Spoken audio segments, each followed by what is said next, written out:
সুপ্রিয় দর্শকবৃন্দু, আসসালামু আলাইকুম। শুরুতেই জানিয়ে দেব আজকের সংবাদ শিরোনাম, তারপরে থাকবে এ নিয়ে পুরো বিস্তারিত।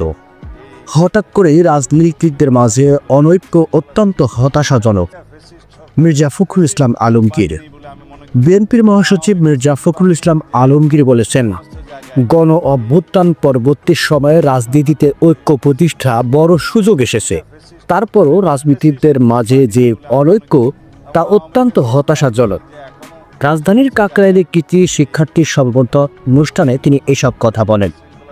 মির্জা ফখরুল ইসলাম আলমগীর বলেন, রাজনীতির মধ্যে সত্যতা না আনা গোলে মির্জা ফখরুল ইসলাম আলমগীর বলেন, রাজনীতির মধ্যে সততা আনা না গেলে রাজনীতি সুন্দর হবে না। সম্পদ তৈরি করার মানসিকতা থাকলে মানুষের ঘৃণা ছাড়া আর কিছুই অর্জন হবে না। তিনি বলেন, আমাদের দুর্ভাগ্য, দেশের শিক্ষা ব্যবস্থা অত্যন্ত নিম্নমানের, এজন্য দায়ী রাজনীতিবিদ এবং আমলাতন্ত্র।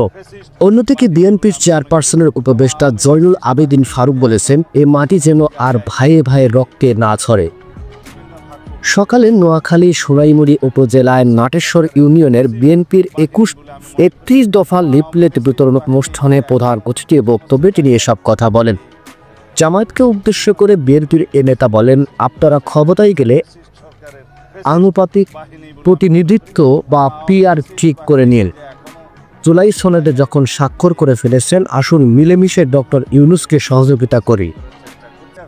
বিএনপিকে নিয়ে ষড়যন্ত্র চলছে উল্লেখ করে তিনি বলেন, আগামী নির্বাচন যাতে তারেক রহমানের ধানের শীর্ষ ক্ষমতায় আসতে পারে সেজন্য গভীর ষড়যন্ত্র চলছে। ষড়যন্ত্রে আগুন দেশের সর্বত্র ছড়িয়ে পড়েছে। বিমানবন্দরে যখন আগুন লেগে হাজার কোটি টাকার সম্পদ পুড়ছে, ব্যবসায়ীরা পথে বসে গেছে, তার দুদিনের মধ্যে মিরপুরের ফ্যাক্টরিতে আগুন লেগেছে। যারা 16 বছরে আপনাদের টুকরো ও মায়ের বুকে লাথি মেরে সন্তানকে পুলিশের হাতে তুলে দিয়েছে, আজ আবার আওয়ামী লীগ শেখ হাসিনা দোসররা আগুন লাগিয়ে বাংলাদেশের নির্বাচনকে ব্যাহত করার চেষ্টা করছে। যে সময় সরকার জনগণের ভোটাধিকার দিবে, ঠিক সে সময় একটি চক্র এই কাজ করছে। বৈষম্যহীন বাংলাদেশ গড়তে বিএনপি সরকার গঠনের বিকল্প নেই উল্লেখ করে তিনি আরও বলেন, আগামীতে জনগণের ভোটে ধানের শীষ বিজয় লাভ করলে দেশে বৈষম্য হয়রানিমূলক কোনো কিছুই থাকবে না, আর বিচার বিভাগকে লাথি মারা আয়না ঘরে বানানো যাবে না। নিউজটি সম্পূর্ণ দেখার জন্য সবাইকে ধন্যবাদ। বাংলা নিউজের পরবর্তী আপগ্রেড পেতে আমাদের চ্যানেলটি সাবস্ক্রাইব করে নিউজটি ভালো লাগলে অবশ্যই লাইক করেন, শেয়ার করে অন্যকে দেখার সুযোগ করে দিয়ে ধন্যবাদ।